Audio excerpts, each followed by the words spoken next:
such, it exists in the dynamic between people. It is not a name of a person, even though it can often feel like it. But interpersonal conflict exists in the dynamic between people as a friction of connection. Our goal today is for you to walk away with a deeper understanding of the various elements of conflict, as well as hopefully some valuable insights into how each of us can impact and change our approach to ensure that we engage in conflict constructively. So we had a bit of a conflict, Joy and I, as soon as we started discussing this webinar. And ironically, it was about the very definition of conflict. So my version of the definition was that conflict is an actual or perceived difference in values, beliefs, opinions, or ways of doing things that results in stress or tension. Now, Joy saw the last part, resulting in stress or tension, as oversimplification. And for her, it was significant. She felt that in that oversimplification, the nature of what is going on within us is reduced to two buzzwords. And as such, in her opinion, this definition would not really deepen anyone's understanding of conflict. Well, then I argue that sometimes we do need to simplify to reach people. The majority of people whose expertise doesn't necessarily lie in neuroscience. And she replied that often in the very effort to simplify, the truly important things get lost. So it went on for a bit, and after a passionate exchange, we agreed on a joint proper definition of conflict as an actual or perceived difference in values, opinions, or ways of doing things that results in increased sympathetic nervous system activation. Now let's talk about what that means and what is actually happening inside of us when we face conflict. Joy?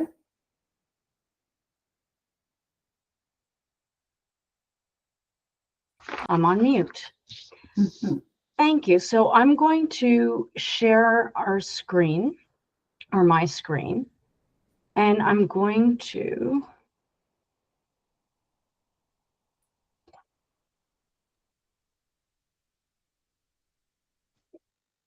okay. Please put in the chat or raise your hand if you cannot see this screen, but I've just shared a presentation.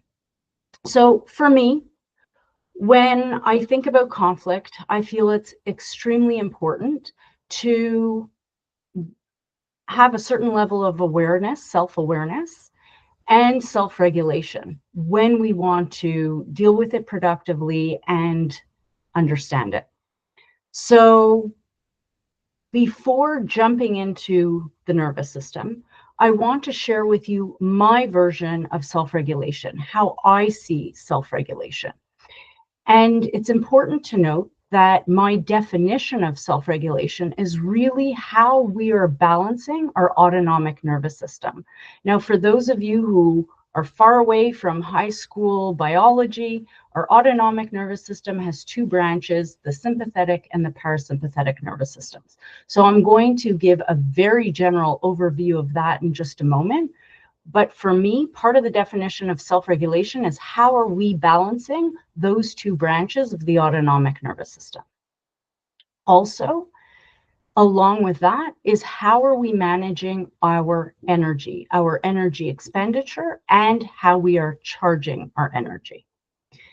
So as you can see in front of you, I have what looks like an infinity sign.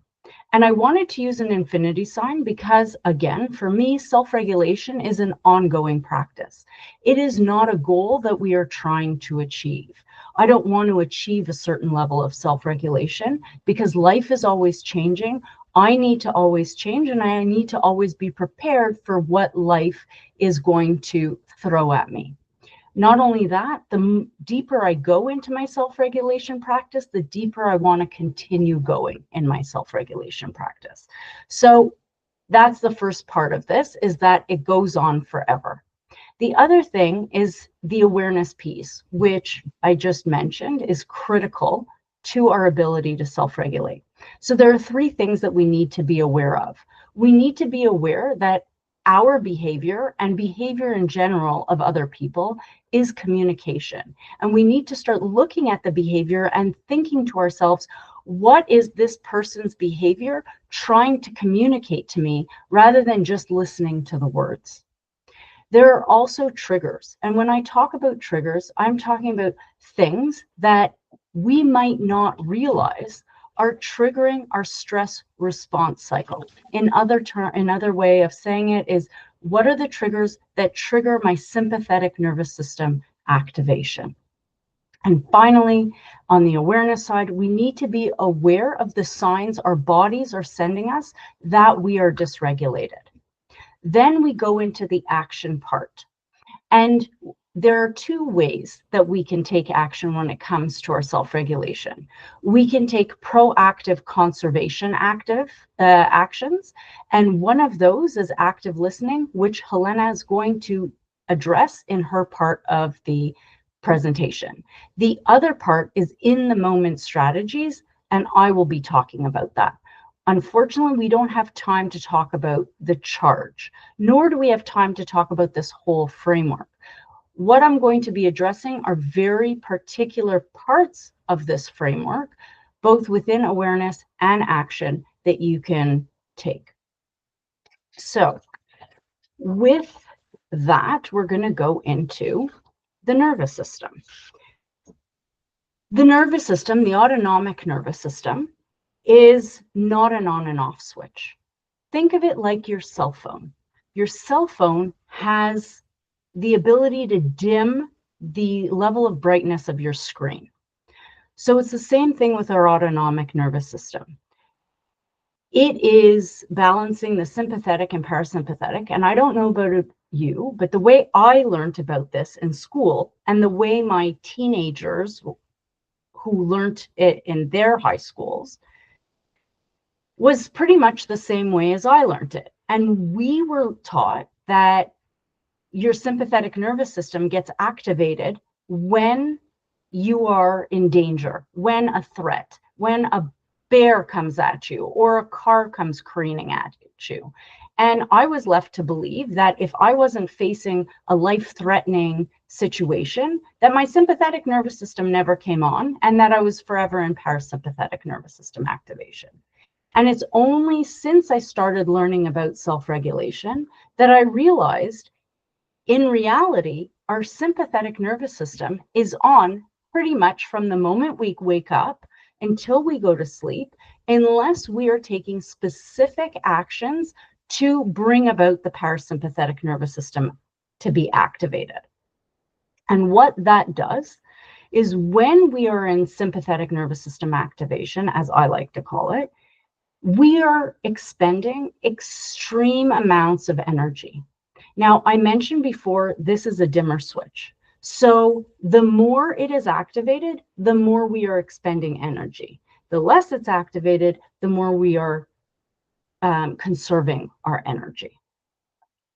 So I want us to start understanding that right now, doing this webinar, I'm speaking, Helena's speaking, you're all listening. You have some level of activation because you are paying attention to what we're saying. I have an increased level of activation because not only am I speaking to all of you, I need to somehow pay attention to what's going on. I need to pay attention to your reactions as I'm looking at you. I need to remember what I'm wanting to say, even though I have notes in front of me. And there's some level of nerves just doing public speaking, despite the fact that I enjoy this very much. So all that to say, my heart is beating more rapidly. I am breathing at a faster rate, and my breathing is more shallow than if I were to sit down and do relaxing breathing. And the not final thing about the sympathetic nervous system, but the thing that I really want to bring and highlight here today is that when we are in sympathetic nervous system activation, it impacts our digestion. Our digestion starts slowing down and can come to a complete halt. So depending on how activated you are, you might start sweating, feeling shaky, feeling the absolute urge to go to the bathroom. And so all of these things are natural and normal signs that your autonomic nervous system is working well, that your sympathetic nervous system is being activated. Now, what happens on the flip side when we're in parasympathetic nervous system activation, otherwise known as rest and digest? Well, at that point, our heart rate slows down, our breathing slows down, and our digestion kicks back in. So this is important to know when it comes to conflict, because this nervous system underpins everything we do every single day, all day. And when it comes to conflict, because conflict involves a heightened amount of arousal, there are many triggers that trigger our sympathetic nervous system activation when we are in conflict. Some of the triggers include the emotions we're experiencing. It could be where that conflict is taking place, the physical environment. It could be, is the conflict in public view? Is it private? There are so many things that can trigger the sympathetic nervous system and trigger it at a varying level of intensity that could then impact how that conflict is resolved. And so when we're understanding, one, how the nervous system is working, and two, when we understand how the triggers impact our nervous system and how the triggers impact our stress response cycle, then we're able to start taking action versus feeling like the conflict is happening to us. The other thing I want to mention is in our brains, we have neurons.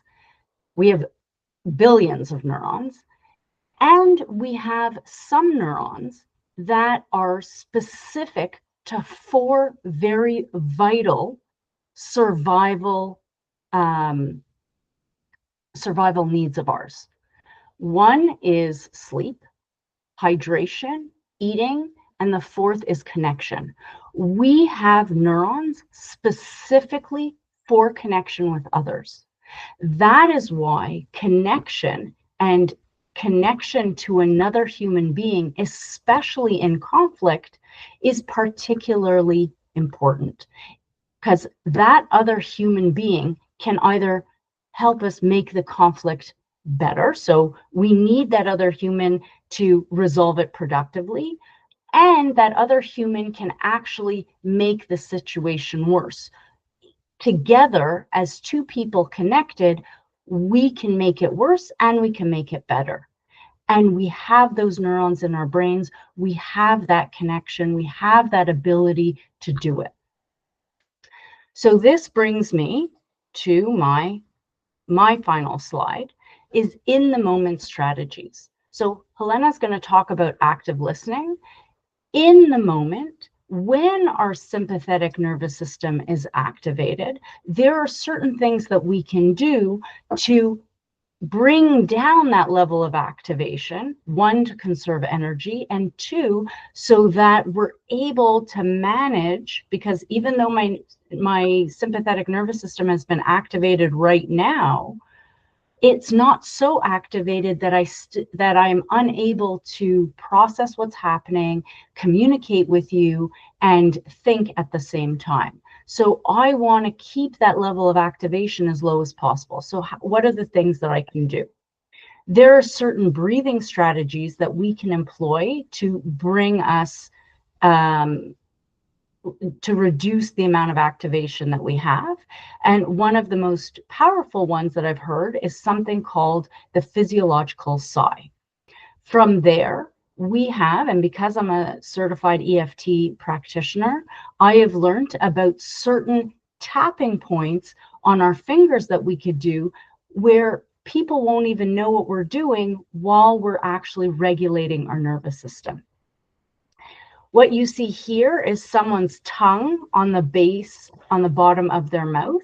And so when we do that, we signal to our brain and our body through the vagus nerve that we are more relaxed. When our tongue is stuck at the top of the roof of our mouth, we are signaling that we're more stressed. By simply bringing the tongue down to the base of our mouth, then we're able to start sending signals of safety and relaxation to our brain and body.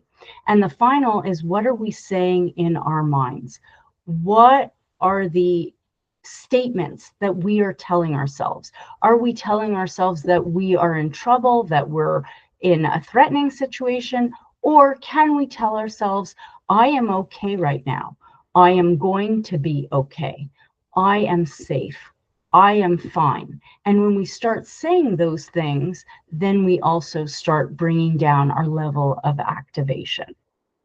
So with that, I want to remind you that active listening is a critical component to this, and I'm going to pass it off to Helena.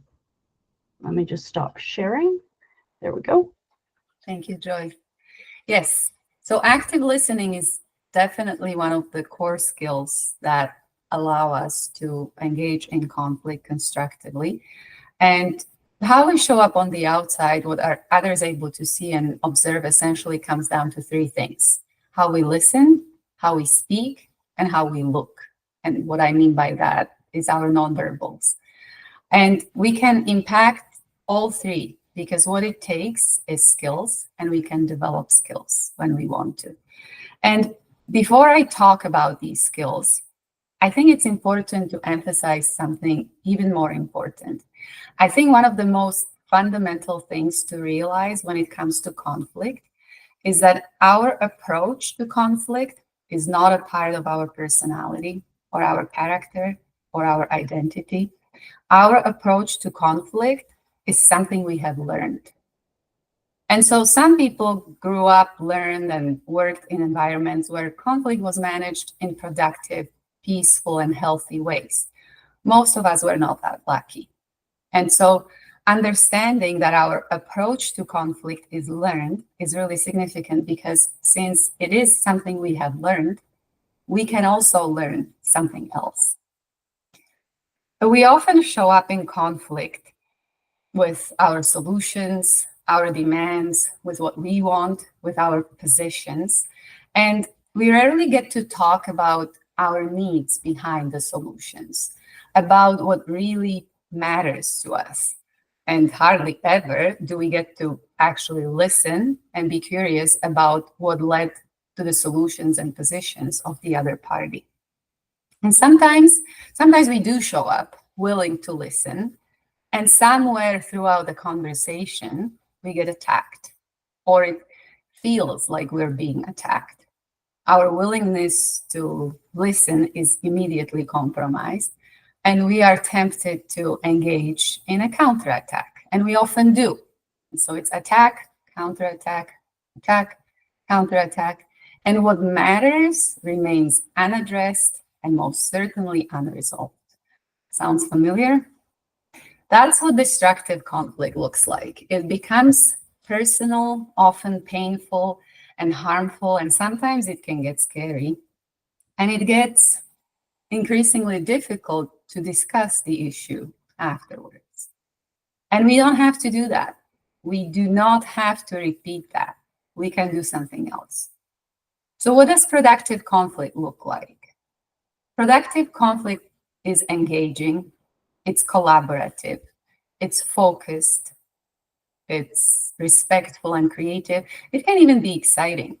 And what allows for it is a handful of skills and 3 core principles. So I'll begin with the skills, 5 skills today, and we'll end with the 3 core principles. The first skill, as already mentioned, is active listening. How we listen in conflict determines not only what we hear and experience and how we understand the situation, but it also determines what becomes possible in the situation. So, what is active listening? I'm sure you all heard the term before. It is giving the speaker our full, undivided attention. Our nonverbals often communicate that for us. It's listening to the person, to the energy of the person, to the emotion behind what they're saying, and not planning how we are going to respond, what we're going to say next. It's simply taking in what is being communicated.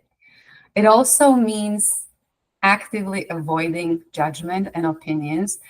And it's natural that we do judge and we have an opinion. We filter everything that we hear. So it's always there. What we can do is notice it, leave it, and bring our attention back to the person. And the same goes for our assumptions, for our biases. And then there are suggestions. So while we may have the best intentions, offering suggestions is not listening, it's fixing. And it may be perceived as dismissing or disregarding the needs of the other person. So it's really about trying to see the other person's perspective and understand their experience, which is accessing our empathy. That's a lot, right? And it's just one skill. It requires our full attention. And so it means it requires a whole lot of energy. And that's the part that Joy was talking about. When we are well regulated, we have more energy. And so active listening becomes easier. Now, what is even more important than listening in conflict is providing evidence of listening.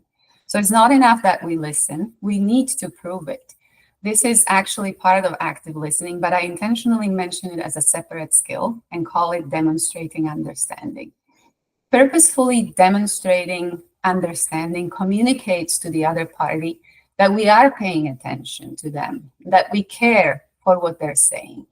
And the competencies that enable us to demonstrate understanding are paraphrasing, summarizing, asking questions and clarifying, acknowledging what's being said, and validating when appropriate. And again, our nonverbals play a big role here. Nodding, keeping eye contact, if possible, leaning in, staying involved in that way as well. So some of these lead us to the third skill, and that being curiosity. And specifically developing curiosity in difficult conversations. At times when it's often the last thing that we want to do, the last thing we want to do is to get closer to the other person and be curious about what may be going on for them, what we haven't heard or understood yet. So that kind of curiosity. And it's a real challenge in those heated moments, but we can start small. We can all cultivate our curiosity in everyday moments with our kids, with our friends or colleagues. When they state an opinion, for example, instead of thinking, do I agree or not? Let's go into genuinely, curiously asking them what led them to believe it. What experiences or information or facts or feelings led to that opinion? Just wanting to know, no need to offer our take on it. And so as we do this more often in everyday low-risk exchanges, it will become easier to access in more difficult situations. And we may also learn something about others. Another thing when we engage in curiosity, we also get to minimize polarization. You can try this in any given conversation. When you go into it with genuine curiosity, you will inevitably stay away from forming an opinion or a position. As soon as you find yourself leaning towards an opinion, notice how that curiosity is slowly disappearing, because we can't judge and be curious at the same time. It just doesn't work. So By cultivating curiosity, we also work towards a more neutral and less judgmental presence and ability to hold many different, sometimes opposing truths at the same time. And so obviously this is something of great value in conflict. The fourth skill is mindful speaking. How mindful of what comes out of our mouths are we in conflict, in the moment? How we speak in conflict is different from how we speak when we're calm. The tone of our voice changes, the speed of our speech changes, our vocabulary often changes, obviously. And as conflict often becomes some version of a fight, our mindset changes too. And the interaction becomes me against you. The solution is either or, right or wrong. We either win or lose. So we start blaming, judging, building on assumption, all that. We sometimes call this a survival mindset. Mindful speaking reflects a different kind of mindset. We could call it an empowerment mindset or a mindset of choice. And it's when the conversation is between you and me rather than you versus me. It's when we refrain from blaming and judging and we try to figure out what is happening rather than whose fault it is. We ask questions, open-ended questions. There is more questions than statements. And we are looking for a win-win solution together, paying attention to our tone and language in general. When we want to speak mindfully, the key is to pay attention to how we speak. And when we realize we're making things worse, just stop. Skill number 5, last one for today, is willingness to co-create a solution, which inevitably means willingness to let go of our preferred solution when and if needed. And so some would call it flexibility or collaboration, but I do want to emphasize the willingness part. There is the ability to co-create, and then there is the willingness to do so. And they both matter. It takes a high amount of assertiveness and a high amount of cooperativeness to co-create solutions. The assertiveness determines our ability. The cooperativeness determines our willingness to do that. And this is not easy in conflict. For many people, this is not easy without conflict. But it's another thing that can be learned and it can be mastered. Productive conflict ultimately means resolution. And lasting resolution means that we find ways and solutions that meet the needs of all parties involved. And that is not winning, and it's not avoiding or accommodating, and it is not a compromise either. It is collaboration. Lasting, true resolution can only be a result of collaboration. So these are the 5 skills that, when beautifully applied, enable us to interact in conflict constructively and effectively. And at some point, I didn't mention what productive conflict looks like. It's engaging, focused, creative, could be exciting. For that, we would ideally be well-regulated, and we would also have the necessary skills and abilities to interact well with others. And you can probably appreciate how our own state dictates what skills are actually available to us in any given moment. The better regulated we are, the more energy we have, and the more attention we can pay to our behaviors and our actions. At the same time, and I'm almost done, it doesn't mean that we cannot engage in productive conflict otherwise. Productive conflict is possible even in less than perfect conditions. And the key is to follow 3 core principles. First, identify and agree on the issue. This means clarity and full joint understanding of what the issue in question actually is, what the conflict is about, what are we arguing about. You would be surprised how rare this alignment actually is. So first, identify and agree on the issue. Second, separate the person from the issue. This means focus is always on the issue, never on the people. It never becomes personal. We don't get seduced to attack the other person. We're always sticking to the issue, strictly focus on the issue. And the third one is changing the conversation. Changing the conversation from the inside, instead of bargaining and arguing about positions, exploring what is behind them, what matters and why, so that you can actually find a joint solution that meets the needs of both. So productive conflict is possible, like I said, even in less than perfect conditions. What gets compromised in those less than perfect conditions is the speed of resolution.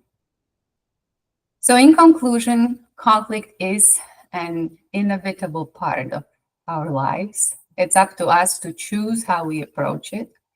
And the ability to engage in conflict constructively is a matter of choice and a matter of practice. And I firmly believe that anyone who wants to develop this capacity can do so. So with that, we open it up to questions. We want to emphasize that unfortunately, this is not the place for consultation. So if you have specific questions about a specific conflict that you may or may not be engaged in now, or something that happened in the past, that you can reach out to either one of us and discuss that situation in particular. This is a place for general questions, clarifications. And finally, I just want to emphasize that we are not saying that as human beings, we are looking to everybody to being perfect and executing on this perfectly every single time. We are human. We are fallible. We make mistakes. And that's okay. It's what can we learn from the situation in which we made some mistakes, and how can we make it better for the next time? Or how can we even make it better the next time we engage with that person that we're in conflict with? So with that, it's open. You can either raise your hand or unmute yourself and just jump right in with a question. Oh, we have a, go ahead, Randall. Hey, good afternoon. So I'm neurodivergent, and Okay. I have ADHD, which I in some cases I see as a superpower. But even while you were both speaking, one of the things that I was cognizant of is sometimes when I'm really trying to register what someone's saying, I tend to look away. And I'm not doing that because I'm not focusing. I'm actually hyper focusing to really embed in my brain what someone's saying, because I know it's important. And if I focus on not doing that, then sometimes I feel like I'm not driving that topic into my brain the way I want to. So the question is that something I should share with someone? Or I mean, I don't know how to deal with that situation, because I certainly want people to feel like I'm focusing. So if I may, I don't know if it'll surprise you, but my target population, my clients, are primarily neurodivergent ADHD. So you are not alone. That's the first thing you need to know. The second thing that's important is that divulging your neurodivergence is a personal decision. You can do that. What I would encourage, more than your neurodivergent status, is how you listen.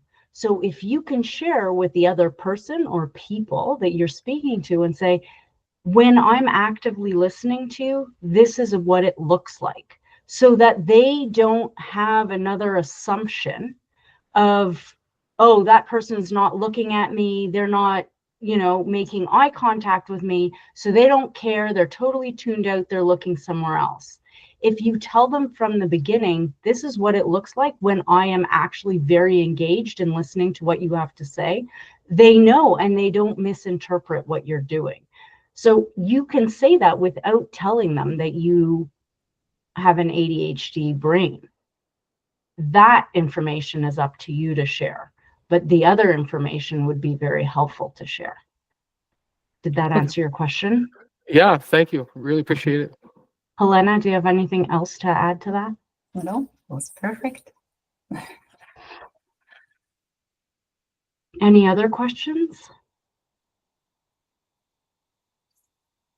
So I can share an example, a very recent example this week, in fact, where despite my self-regulation journey that I've been on for years now, I really put my foot in my mouth and I lost it in a conflict situation. I couldn't have timed it better for this presentation.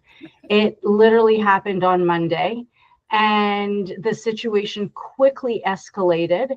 And when I took a step back after everything devolved, I really identified, I'm like, what happened there? I was so shocked. And so now it's up to me to take the next steps as I've been reflecting and figuring out how I'm going to resolve this conflict, to go back to the table.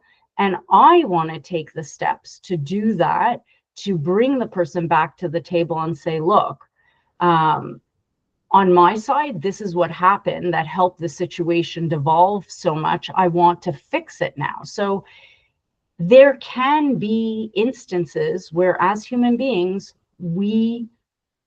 things get out of our control and we really step in it. And that's okay, because we always have the ability to come back to the table and reconnect with that person and resolve the situation in a more productive way. It doesn't mean that everything is lost forever. So I wanted to share that just because I have the active listening skills, I was a credentialed life coach, I'm a therapist, I have all of that. And we're human and life happens. And sometimes the stars don't align. And despite our best efforts, the situation still gets beyond us. Helena, did you have anything you wanted to add? So I guess I would be curious from, like, as you're hearing all this, what do you find gets in your way most often, or what prevents you from engaging in conflict in a productive way?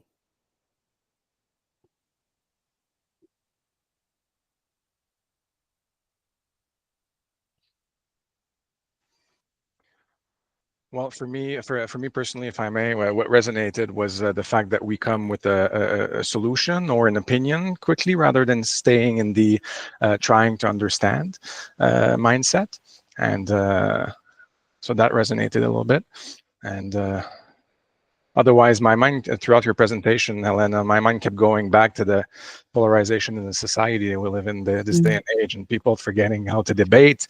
And every point that you brought with mindful speaking, or demonstrating understanding or active listening. Politicians don't do that. Influencers don't do that. We're in a day and age where the role models don't teach us how to properly resolve conflict. I found this presentation very interesting for that. Yeah. We're rarely curious. We're more concerned with defending our positions and our beliefs than really trying to understand what led the other person to believe something so crazy, right? Yeah. I often fear that I'm going to be vulnerable with someone and lose something, because that's really what this is all about. It's about establishing vulnerability and laying down your cards and trying to work with someone to build. But what if they don't meet you at the table? And so, what I've done recently is try to focus on saying, well, you do the best that you can. You can't control anybody else but yourself. But to Phil's point, that's becoming more and more of a rarity. Yeah. And people are so worried about being right, and there's so much polarization that you find yourself in these situations where it drains you. Yeah. The energy is very important. Yes. And I think, you know, Brene Brown is very famous for talking about being vulnerable and putting ourselves in positions of vulnerability, and that fear of being vulnerable, fear of being hurt and rejected. These go to our survival, our evolutionary needs. We've only survived as human beings through connection and through community. And so the rejection and that fear of rejection makes us very vulnerable, and really goes to that, am I going to be ostracized in what's going on right now with cancel culture, as people are being canceled left, right, and center. And so it's harder and harder for us to put ourselves in positions of vulnerability, public vulnerability, when the repercussion is very real. It used to be that it's a fear and we could work through it because we will have community, but with cancel culture going on everywhere, we have that very real fear of being canceled and really being ostracized from and isolated from the community that we need to thrive and survive in. And so it is very scary, and it is very hard, and takes, I believe, even more courage today to be vulnerable and to put ourselves in those positions. Yeah, it's a very good point. Yeah. Oh, Katerina? Yes, my question is, like, if you argue with somebody or you have a conflict with somebody and they always take your words and then trying to twist them and then make them their words and trying to push it on you, that's what did you say? How do you continue with conversation, or how do you solve the conversation if you have no chance because somebody doesn't want to understand what you are saying? That is very difficult indeed. I can only speak for myself, and perhaps Helena wants to answer as well. That's where the active listening and becomes critically important, because part of active listening is sharing back what you've heard. And so when they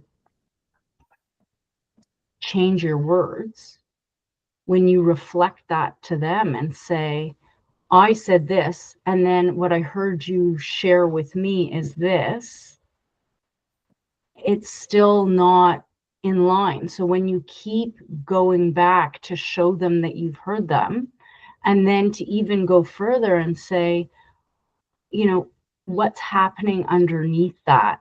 And so the active listening, you know, Helena went through those skills very quickly. It takes so much time and practice to be able to do that. And to go to that deeper level, that when someone is manipulating your words and changing them, it raises your level of frustration. And if without the proper practice of those skills, it makes it more difficult. And so I would say practice the skills.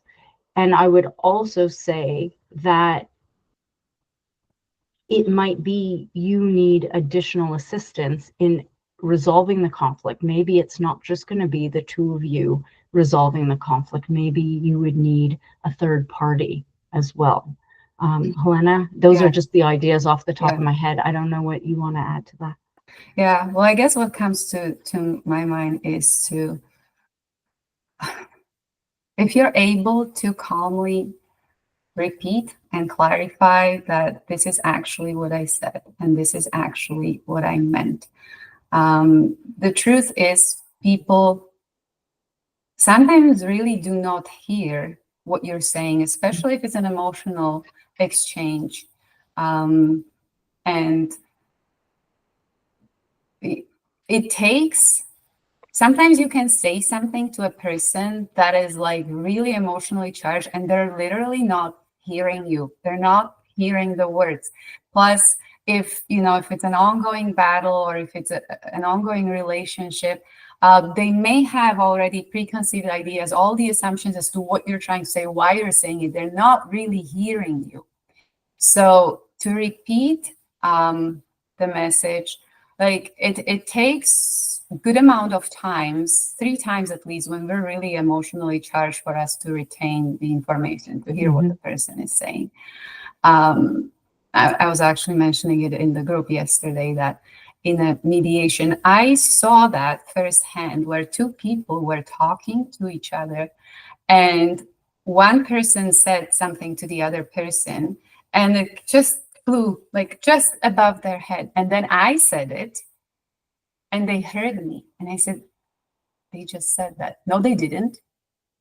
They just said that. And it's not malicious. It's just truly our ability to think and reason and our ability to listen gets severely compromised when we are this, emotionally charged.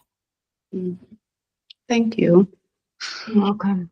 I see that Patricia has her hand up. The thing is, we have 6 minutes left to this webinar. So Patricia, I invite you to Could we try ask your though? question. Yeah.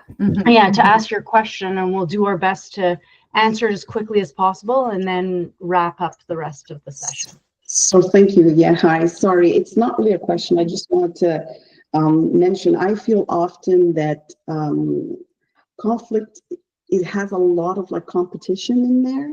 Sometimes, the person is just, I've had conversations with people where it seems like all that's going on is like a competition where they want to prove that they're right and the other person wants to do the same thing, and it's a continuous back and forth. So I have used this little method sometimes where I say, well, I hear what you're saying, but, and then I continue saying what I'm saying so that they feel like they're acknowledged, and at the same time I get my message across. Yeah. So I just thought I want to mention that. So I would have a quick recommendation when you're answering in that way, maybe just a slight change in wording.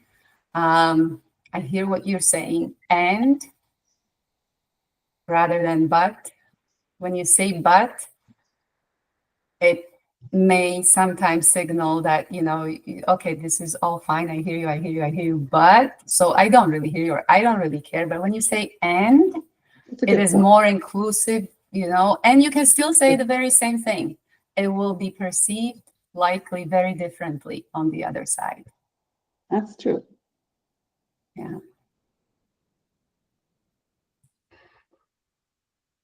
Okay, so Patricia, did that answer your question, or Yes. Yes. Okay. Yeah, it wasn't a question, but it was very helpful. I like the idea of the and instead of the but. It doesn't cancel out what they're saying, but they accept my addition. Yeah. Thank you. Thank you. Thanks. Thank you to everybody, first and foremost, for taking this last hour and sharing it with us. So your time is very valuable, and we appreciate how you've decided to share it with us. So thank you. We also wanted to tell you that we'll be sending an email in the coming days with the recording and the transcript of this webinar. And this will also be sent to all the registrants, even those who were unable to attend. We will also be sending you in that same email a link to a survey. We would love to have your feedback about today. We'd love to hear about other things that you want to learn about. And that email finally will include 2 other links. One, the self-regulation framework that I presented, I've actually turned that into a free online course. So you'll get the link to the free online course, and you'll also get a link to Helena's upcoming retreat that is called From Conflict to Peace. So thank you once again. Helena, do you have any last words? We have other programs too, other offerings available. Join the self-regulation and executive functioning area, and we mostly in conflict management, conflict resolution, and leadership development. So feel free to reach out if you're interested, or if you have any questions, or if you want to continue the conversation. You know where to find us. Thank you for your time. Thank you for being here with us today. Thank you. Thank you very Thank much. you. Yeah. Thank you. Bye. Bye. Bye.